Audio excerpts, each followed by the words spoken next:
तो वही किसी मित्र ने पूछा है कि क्रिएटिव कैसे हूँ? और कोई स्टूडेंट है और दिमाग कैसे तेज हो? और इस प्रकार के कुछ और भी सवाल थे। हम क्रिएटिविटी पे बात करेंगे क्योंकि उससे और बहुत सारी चीज़ें फिर जुड़ी हुई हैं। तो पहली बात ये जो इच्छा आती है ना कि मैं क्रिएटिव हो जाऊँ, इसमें ये तो नहीं है कि तब मेरा नाम होगा, मैं परफ़ॉर्म कर पाऊँगा। जैसे कि मैं म्यूज़िक सीखूँ और तब मैं कहीं गाऊँगा या बजाऊँगा या आर्टिस्ट हूँ तो तस्वीर बनाऊँगा, लोग देखेंगे, तारीफ़ करेंगे। ये दुश्मन है क्रिएटिविटी की। जब भी आपको रिवॉर्ड चाहिए, रिकॉग्निशन चाहिए और उसके लिए आप कुछ करते हो, तो उसमें ओरिजिनैलिटी नहीं हो सकती। एक तो क्योंकि हर समय आपकी एनर्जी उधर रहती है, लोगों को पसंद आएगा कि नहीं आएगा। और आजकल क्या पसंद किया जा रहा है, तो इसमें क्रिएटिविटी बहुत कम। आजकल जैसे ना वो होता है संगीत में भी क्या है कि वो ये जो गाने सेलेक्ट करते हैं ना कि भई ये कुछ-कुछ ऐसे संगीत के प्रोग्राम्स, तो वो सब फ़िल्मी गाने रट-रट के पता नहीं कितनी प्रैक्टिस करके ले जाते हैं बच्चे और फिर वहाँ गाते हैं। तो जिसने परफेक्ट नकल कर दी, तो उसका चांस है फर्स्ट वगैरह आने का। तो इसमें इसमें स्किल है और उसको नकल में लगा दिया। तो एक्चुअल क्रिएटिविटी के लिए स्कोप बहुत कम रह गया है। तो जब तक आप ये नहीं सीखते कि मुझे अपने लिए मतलब ये जो क्रिएटिविटी का ख़्याल आ रहा है, अपने आनंद के लिए, अपने मज़े के लिए। जैसे प्रेम होता है ना, किसी से प्रेम हो जाए, तो उसमें कोई हम कंपेयर नहीं करते। उसमें उसमें थोड़ी होता है कि लोग देखेंगे, वाह-वाह करेंगे, इसलिए प्रेम अच्छी चीज़ है। उसको तो बल्कि हम सीक्रेट रखते हैं। तो एक्चुअल क्रिएटिविटी ऐसे अ, मन से निकलेगी जिसमें कोई कंपैरिज़न नहीं है और कंडीशन्ड नहीं है। कृष्णमूर्ति जी जो बोलते थे ना, पास्ट से कंडीशन्ड नहीं है। कंडीशन्ड का मतलब कि अगर दिमाग में ये चले कि आजकल क्या चल रहा है, क्या फ़ैशन है, तो अगर आप आर्ट बनाना चाहते हैं, कौन-सी आर्ट एप्रिशिएट की जाएगी? ये नहीं, आपका मन जो कहता है, मन में नई चीज़ कब आएगी? तो कृष्णमूर्ति जी कहते हैं कि मन में पहले के जो इम्प्रेशंस हैं, उनको खाली कर दो। वही मेडिटेशन की बात कर रहे हैं। मन ऐसी जगह पहुँच जाए, जहाँ की अ, कोई पिछली चीज़ें नहीं हैं। नया तब आएगा ना, जब हम पिछली चीज़ों को पहले एक तरफ रख देंगे। उसकी ज़रूरत पड़ी जैसे कि अ, पिछली चीज़ों से मेरा मतलब है मान लीजिए मैं नया कोई गीत रचना चाहता हूँ। अभी उसमें केवल अंदर ये आया, इच्छा आई,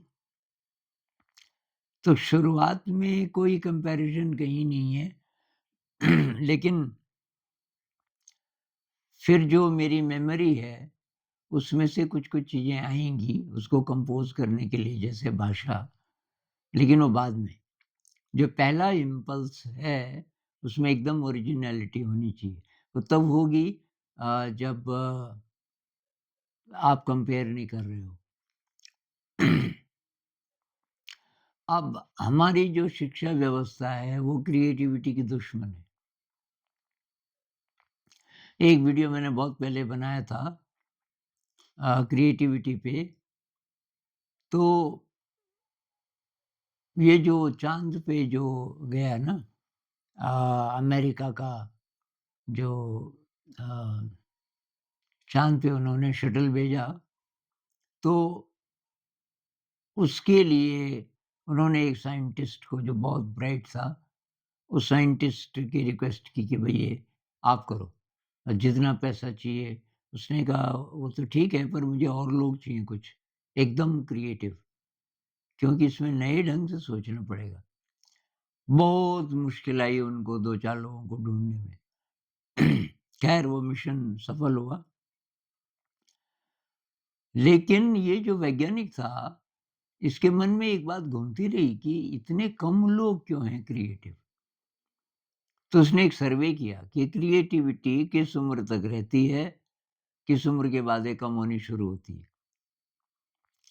तो उसने देखा कि पहले बच्चों पे किया, तो उसने कुछ बच्चे लिए पहले और वो इतना छोटा भी सैंपल नहीं था शायद कुछ हज़ार बच्चे अलग-अलग जगह।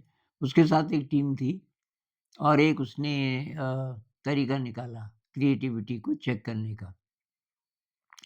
तो पता चला कि 5 साल तक अगर बच्चा स्कूल अभी नहीं जाता उस ज़माने की बात है 70s की, तो ज़रा लेट जाते होंगे बच्चे, आजकल तो 3 ही साल के भी स्कूल चले जाते हैं।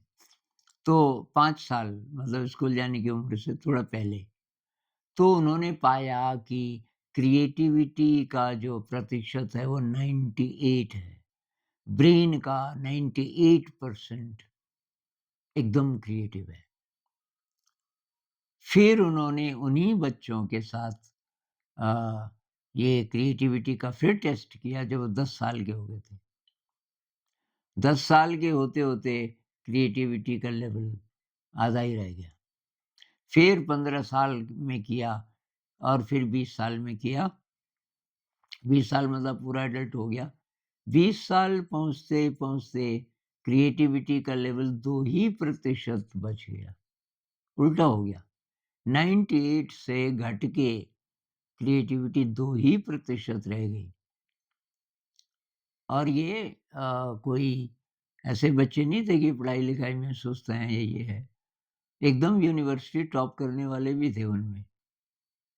तो उसका कारण क्या है? शिक्षा और शिक्षा व्यवस्था जो डल कर रही है हमारे ब्रेन को, उसमें पेरेंट्स का भी हाथ है, पूरा सहयोग है। क्योंकि बच्चा कोई खटर-पटर कर रहा है, किसी चीज़ से सीख रहा है, मान लीजिए 6 साल का बच्चा है। 6 साल का बच्चा है और कोई खराब टॉर्च है। अब वो कहता है कि मम्मी इसको क्या हो गया? ये बेटा कि ये काम नहीं कर रही।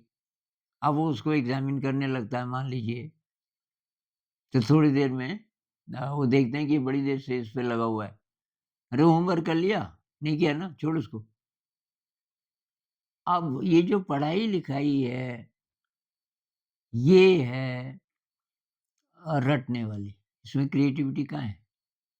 कोई नई चीज़ नहीं। दिल्ली से एक एक मैं बच्चों के साथ एक कुछ लोगों ने अ, बच्चों के साथ कुछ कर रहे थे वर्कशॉप टाइप और मुझे बुलाया गया था एक सेशन लेने के लिए। उसमें मैं कुछ-कुछ शायद ऐसी बातें कर रहा था। तो एक पेरेंट था उस प्रोग्राम से जुड़ा हुआ और वो आ गए। कहने लगे मेरी बच्ची पढ़ती है एक बहुत महँगे स्कूल में, कक्षा 3 या 4 में थी। तो कि वैसे तो मुझे कम टाइम मिलता है, एक दिन मैंने कहा भई दिखा तो क्या कर रही है? अ, तो वो कि कहीं अटकी हुई थी होमवर्क पे कि इसका जो उत्तर है ना इस सवाल का, तो कि मैंने उसको देखा और मैंने नए ढंग से उत्तर लिख लिया उसका, जो किताब में उस तरीके से नहीं था। अगले दिन की टीचर ने उसको गलत कर दिया। तो कि फिर मैं गया स्कूल, मैंने टीचर से बात की। टीचर कहने लगी, "देखिए सर कि ये अब 40-45 बच्चे हैं क्लास में।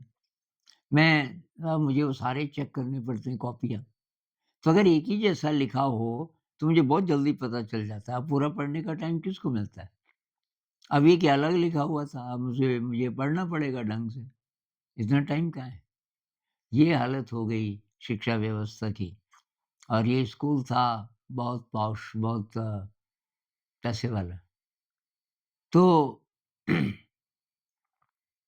हमको नकलची बना दिया शिक्षा व्यवस्था ने। हमको ये पहले से जो चला आ रहा है, वही ज्ञान है, उसको रटने, तभी तो बोरिंग है ना। वही कितने बच्चे होंगे जो एक्साइटेड होंगे स्कूल जाने के लिए, कॉलेज जाने के लिए। वो एक्साइटमेंट पहले ही खत्म हो जाता है। तो अब ये जिन्होंने पूछा, आप गुज़र चुके हैं इससे, क्योंकि वो अ, कॉलेज का कोई स्टूडेंट है। तो वही क्रिएटिविटी तो हमारी खत्म हो गई। लेकिन खत्म हो गई का मतलब ये नहीं कि दोबारा नहीं हो सकती। ब्रेन बहुत ज़्यादा फ्लेक्सिबल है, न्यूरोप्लास्टिक है। मतलब हमारे जो न्यूरॉन्स हैं, बहुत जल्दी वो नए कनेक्शंस भी बना सकते हैं, उनको मौका मिल जाए। तो हमारी क्रिएटिविटी जो ख़त्म हो गई हम बोल रहे हैं, उसका कारण ये है कि वो जिस इलाके से जो काम लेना था ब्रेन ने, वो इनएक्टिव है, क्योंकि वो काम हम लेते ही नहीं। अब कहाँ रह गई क्रिएटिविटी? पढ़ाई-लिखाई में तो ख़ैर है नहीं, बिल्कुल भी नहीं। अब किसी का म्यूज़िक का शौक होगा, घर पे कोई कुछ बजाता है, कुछ करता है। हो सकता है कोई रेयर केसेज़ में कि भाई घर में जैसे पिताजी कुछ, जैसे मान लीजिए पिताजी इलेक्ट्रीशियन हैं या पिताजी साइंटिस्ट हैं, कुछ मशीनें हैं घर में, तो बच्चे का थोड़ा वो एक्सपोज़र होगा उससे, उससे शायद वो कुछ सीखे। तो एक हमारे गाँव का बचपन में मेरा दोस्त था, मुझसे थोड़ा-सा बड़ा 1-2 साल। उसका शौक था पनचक्की बनाने का, पानी से चलने वाली चक्की। क्योंकि एक थी नीचे नदी थी, तो बहुत पुरानी पनचक्की। आजकल अब गायब होती जा रही हैं, क्योंकि ये चक्कियाँ आ गई बिजली वाली। लेकिन वो अपनी पनचक्की बनाता था, जिसमें कि वो डायनामो बना के वो घूम सके पानी से। फिर उसने ये भी किया कि अ, गेहूँ पीस सके, तो पत्थर के जो 2 पार्ट बनाते हैं ना चक्की के, उसने चक्की बनाई। और वो थोड़ा बहुत मतलब वो पिसने भी लग गया, तो उसी का ज़रा ढंग से बड़ा रूप वो बना सकता था। तो बचपन से था उसका। और ये स्कूली पढ़ाई में तो इंटरेस्ट किसी का भी नहीं होता, अब हम कुछ लोग एडजस्ट कर लेते हैं, तो पास हो गए, आगे बढ़ते गए उदास होके, क्या करें? पर वो ज़रा विद्रोही था, और वो 8th भी पास नहीं किया, शायद घर से भाग गया। क्योंकि उसके लक्षण किसी को अच्छे लगते नहीं थे, वो कुछ ना कुछ चीज़ लेके खटर-पटर करता रहता था। और बरसात के मौसम में तो घर में दिखता ही नहीं था, क्योंकि पानी के स्रोत निकल आते थे, तो बस वो पनचक्की बनाने में लगा रहता था। अब वो चला तो गया, किसी रिलेटिव का एड्रेस था उसके पास पंजाब में, वहाँ पहुँच गया। तो रिलेटिव ने कहा भई कि अब आ तो जा, पर साइकिल चलानी आती है? उसने कहा, "वो तो नहीं आती।" कि वो सीख, अगर वो सीख सकता है तब तो रह ले मेरे साथ, और नहीं तो तू यहाँ करेगा क्या? क्योंकि साइकिल का बहुत काम है ना यहाँ, अब पैदल कहाँ चलेगा? बाज़ार से सामान लाना है, दूध लाना है, सब्ज़ी लानी है, और बच्चा स्कूल में पढ़ता है तो उसको लेने भी तू ही चला जाएगा। तो वो भी समझ गया कि यहाँ रहना है, तो फिर वो थोड़ा एक्साइटेड हुआ जब साइकिल की बात आई ना, साइकिल सीखने की, और बहुत जल्दी सीख भी गया। और शायद 1 हफ्ते में काफ़ी सीख गया। फिर वो धीरे-धीरे जितने भी काम होते थे जिसमें साइकिल से जाना पड़े, एक दिन उसका साइकिल खराब हो गया। तो वो वहाँ पहुँच गया उस दुकान में जहाँ साइकिलें ठीक होती हैं। तो उसने कहा, ये साइकिल ठीक कर दीजिए। तो अब वो जब ठीक कर रहा था साइकिल को, वो बहुत ध्यान से देखता रहा, किसने क्या किया। अब उसकी रुचि इतनी बढ़ गई कि वो जैसे कि सब्ज़ी लानी है, कोई उस रूट पे कोई भी काम है, तो थोड़ा पहले चला जाता था। आधा घंटा, 1 घंटा पहले ही और वहाँ बैठ जाता था। देखता रहता था ध्यान से। तो उसकी भी दोस्ती हो गई, साइकिल वाले की। उसने कहा, "भई तेरे को तू इतना ध्यान से क्यों देख रहा?" तो वो कहने लगा, "मुझे भी कुछ करने दो इसमें।" तो धीरे-धीरे वो उसकी भी मदद करने लगा। 1 घंटा, 1.5 घंटा, कभी 2 घंटा। तो धीरे-धीरे वो काफ़ी चीज़ें सीख गया।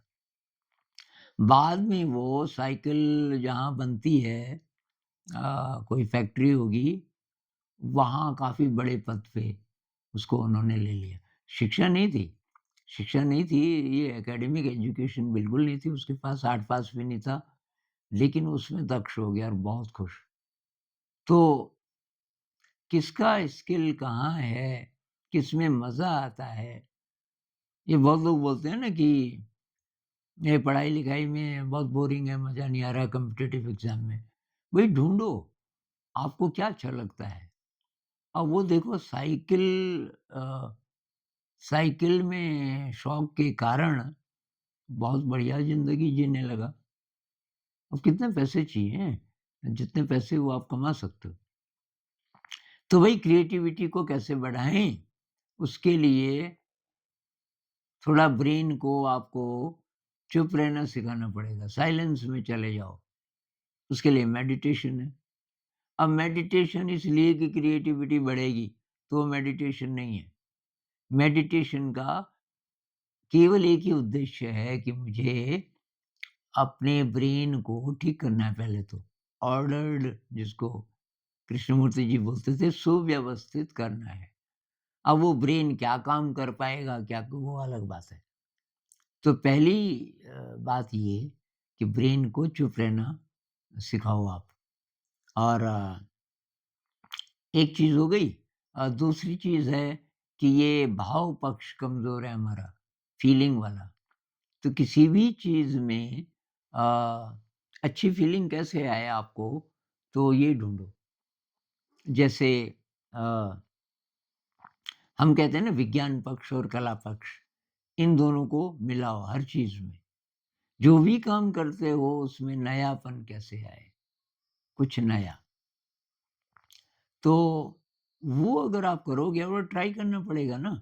हमारी पुरानी मान्यताएँ होती हैं कि ऐसे नहीं, ये ऐसे करना चाहिए। तो उससे नया कहाँ से आएगा? पहले से जो भी हो रहा है उसकी तरफ अभी ध्यान मत दो। आपके मन में कोई नई बात आ रही है, तो क्यों नहीं उसको करो। तो किसी भी चीज़ में, ज़रूरी नहीं कि क्रिएटिविटी के लिए संगीत हो, कला हो, उसी में क्रिएटिविटी हो सकती है। कुछ भी काम करते हुए ये हो सकता है।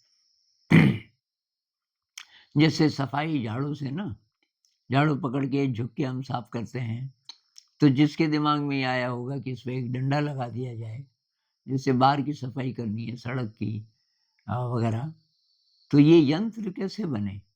यंत्र जिन्होंने सबसे पहले बनाए, उसमें यही बात थी कि भई क्या ऐसे भी हो सकता है? वो क्रिएटिविटी है और ये जो नए प्रोडक्ट्स बनते हैं ना, तो इसमें यही काम आती है क्रिएटिविटी। अ, जो कुछ लोग हालाँकि वो लिमिटेड क्रिएटिविटी है उसी फ़ील्ड में, लेकिन जिन लोगों के मन में ये नई चीज़ आती है कि भई क्या ऐसा भी हो सकता है? क्या ऐसा भी हो सकता है? अब जिसने प्रेशर कुकर बनाया होगा, उसके दिमाग में बात आई होगी कि भाप का प्रेशर रह जाए अंदर, तो क्या करना पड़ेगा? तो उसके लिए धीरे, धीरे, धीरे ये सारे सिस्टम्स बने होंगे। तो जो विज्ञान है क्रिएटिविटी से ही आगे बढ़ता है। जो नए आइडियाज़ आते हैं, तो कृष्णमूर्ति जी तो कहते हैं और डेविड बॉम भी सहमत हैं इस बात से कि एक इंटेलिजेंस का फ़ील्ड है बहुत विराट, सुपर इंटेलिजेंस का फ़ील्ड है, कॉन्शियसनेस कह लो उसको कुछ भी कह लो, उस फ़ील्ड को हम टच करने लगते हैं। वहाँ है ज्ञान अनंत। तो उस फ़ील्ड को हम टच करने लगते हैं, जब हमारे ब्रेन में ज़रा-सा स्पेस बनता है, ब्रेन जब रिसेप्टिव होता है। ब्रेन रिसेप्टिव कब होगा जब ज़रा ये सोचने-विचारने का काम ज़रा कम कर देगा और बिल्कुल ही चुप हो जाए बीच-बीच में तो बात ही क्या है। कम कर दे बिना उद्देश्य के। ये नहीं कि आप बैठ गए साहब ध्यान करने, कि अब मेरा मन चुप होगा तब मैं क्रिएटिव हो जाऊँगा। ये तो आपने जोड़ दिया ना उसके साथ भविष्य। अब दिमाग तो उसी पे लगा रहेगा।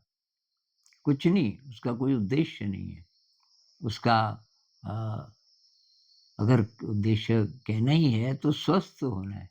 ब्रेन को हमें स्वस्थ करना है। तो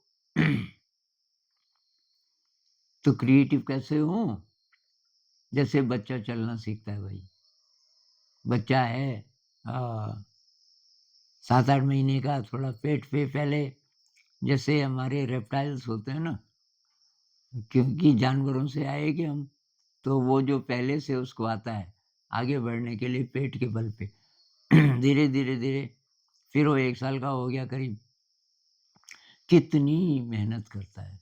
डेविड बोम ये उदाहरण देते हैं कि बच्चा चलना कभी ना सीख पाता अगर वो अपना 100% अटेंशन, 100% एनर्जी ना देता।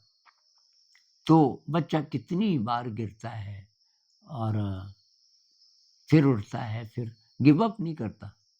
गिव अप करते तो हम लोग सीखते कैसे? हम सब सीखे ना 2 टाँग पे चलना, और जानवर नहीं सीख पाते। अब कुत्ता है, बिल्ली है, बंदर है, तो इंसान को देख-देख के उनके भी तो मन में आ सकता था, पर उनमें वो उस तरीके की चीज़ नहीं है जो इंसान के ब्रेन में है। हम पता नहीं क्या-क्या सीख सकते हैं। तो बच्चा जैसे चलना सीखता है, एक मज़े की बात ये रिसर्च हुई है कि सबसे मुश्किल काम क्या है ज़िंदगी में? इंसान की ज़िंदगी में तो 2 काम निकले, एक तो चलना सीखना, एक भाषा सीखना, बोलना। और ये दोनों काम बच्चा अपने आप कर लेता है। इसलिए मुझे शक होता है कि बच्चा डल इसलिए है, विकृतियाँ समाज में इसलिए हैं कि हमने स्कूल बना दिए और वहाँ सिखाना शुरू कर दिया। जबकि सबसे मुश्किल चीज़ तो बच्चा खुद ही सीख गया। वो चलना सीख चुका है, वो बोलना सीख चुका है, तो फिर उससे मुश्किल तो कुछ हो ही नहीं सकता। आप बच्चों को फ्री छोड़ देते, भई किसको जो पसंद है, वहाँ टीचर्स का काम होना चाहिए था कि कौन किस दिशा में आगे बढ़ना चाहता है, ऐसा माहौल हो, ऐसे रिसोर्सेज़ हों, बच्चा उसमें फ्री हो। तो ना तो बच्चे फालतू शरारत करते और वहाँ रिसर्च करते बच्चे, छोटे-छोटे 6-7 साल के बच्चे वहाँ से एक्सप्लोर कर रहे हैं नई-नई चीज़ें और एकदम नए प्रकार का ज्ञान-विज्ञान पैदा होता। तो अभी मैं होम स्कूलिंग की बात जो कर रहा हूँ और कुछ-कुछ लोग एक्साइटेड हैं कि हम वही करेंगे अपने बच्चों के लिए। लेकिन वहाँ कहीं आप उसी की नकल तो नहीं करने लग जाओगे? स्कूल जैसा ही तो नहीं वो हो जाएगा कि बच्चों के लिए सिलेबस बना दिया, पढ़ाने लग गए बच्चों को, तब कोई फ़ायदा नहीं है। ये तो वहाँ भी कर ही रहा है, वहाँ विकृतियाँ भी सीखेगा, लेकिन मतलब आप भी कुछ तब अलग नहीं कर रहे। होम स्कूलिंग का मतलब है क्या बच्चा गाइड है पहले, बच्चा क्या करना चाहता है, तो जो करना चाहता है उसमें उसको सहायता हो, तब ऐसा माहौल बनाओ, ऐसी चीज़ें जुटाओ। तो मेरे ख़्याल से कुछ-कुछ लोग करेंगे ऐसा, क्योंकि होम स्कूलिंग के लिए वो तैयार हो गए, तो एक स्टेप ये और आगे कि वहाँ करोगे क्या? पहले से जो ज्ञान है उसी को हम ठूँस रहे हैं उसके अंदर, थोड़ा अच्छे माहौल में, ये तो नहीं है। ये नहीं मैं बोल रहा हूँ। होम स्कूलिंग का मतलब आप भी रोज़ नए हो रहे हैं। जो सिखाने वाले हैं एकदम अ, क्रिएटिव हो रहे हैं रोज़, रोज़, रोज़ और बच्चे नई-नई चीज़ें एक्सप्लोर कर रहे हैं। तो इसकी ज़रूरत है। तो तो वही मैंने तो ज़िंदगी में यही किया, बाहर की सफलता वगैरह, वगैरह, वगैरह ये सब इस पे मैंने एनर्जी खर्च नहीं की। मुझे क्या अच्छा लगता है, अभी भी मैं वही कर रहा हूँ। हाँ, किसी ने बोला कि बहुत संघर्ष हुआ होता होगा ये स्कूल खड़ा करने में वगैरह, वगैरह। अब भई संघर्ष ये वैसे ही है जैसे डांस में संघर्ष होता है। 5 घंटे डांस कर दिया आपने, कोई बोले इतना संघर्ष क्यों कर रहे हो? मज़ा आ रहा है भई। तो ठीक है, बीच-बीच में फ्रस्ट्रेशन आता है, ये होता है, वो होता है। लेकिन मेरा फ्रस्ट्रेशन इस चीज़ से नहीं आया कि तब स्कूल कैसे चलेगा?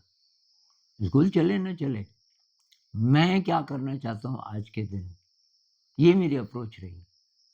तो जो भी आप काम कर रहे हैं वो कैसे नहीं होगा? स्कूल क्यों नहीं चलेगा और अच्छा चलेगा अगर आप पूरी एनर्जी दे रहे हो। लेकिन आपका फ़ोकस है आप क्या कर रहे हो? आप भविष्य की नहीं सोच रहे, वर्तमान में पूरी ऊर्जा और मुझे तो ये था कि जब तक मुझे मज़ा आ रहा है, अच्छा लग रहा है, तब तक मैं यहाँ रहूँगा। अभी भी मैं ये जो गणित की चीज़ें कर रहा हूँ ना, इसमें मज़ा आ रहा है, इसलिए। जो चीज़ मुझे पहले से आती भी है, उसमें भी कुछ नया निकल आता है, इस अप्रोच से। जैसे अभी प्रेज़ेंटेशन कैसे करें, मैथ के वीडियोज़ भी मैं बना रहा हूँ। अब मैं शॉर्ट में डाल रहा हूँ उनको ताकि मेन चैनल पे ना हो गणित, क्योंकि जो अध्यात्म वाले हैं वो ज़रा बोर हो जाते हैं गणित से। तो अच्छा भी है, आपकी प्रस्तुति 3 मिनट में हो जाए। तो उसमें ज़्यादा टाइम किस पे खर्च होता है? अब कागज़ काटने हैं तो पहले मोड़ने हैं, फ़ोल्ड करने हैं तो पहले करके रख लो। ये सब मैं सीख रहा हूँ आजकल, ये काम तो मैंने पहले नहीं किया ना। तो उसमें भी थोड़ा-सा क्रिएटिविटी है, कुछ नयापन है। तो उसी तरह सवाल अब कुछ तो मैं वो कर रहा हूँ जो स्कूल में सफल हुए, लेकिन बहुत सारे नए भी। तो नया क्या है? प्रकृति में भई रोज़ हर चीज़ नई है। मैं बेलों को देख रहा हूँ, जो बेलें बढ़ रही हैं आजकल। अ, कौन-सी बेल किधर जाना है, आप कोई चीज़ खड़ी करते हो सपोर्ट के लिए रस्सी से, किसी चीज़ से और वो कैसे-कैसे करके जहाँ ज़्यादा धूप है, वो उधर जाना चाहती हैं बेलें, अपने आप। इंस्टिंक्टिव उनके अंदर इंस्टिंक्टिव है, उनके अंदर इंटेलिजेंस पहले से है। उसी तरह हमारे अंदर सब पहले से है। हमें नकल नहीं करने की ज़रूरत है कि लोग क्या कर रहे हैं और कि मुझे क्या करना चाहिए। आपके अंदर से अब ये है कि इंटेलिजेंस को छू पा रहे हो कि नहीं आप?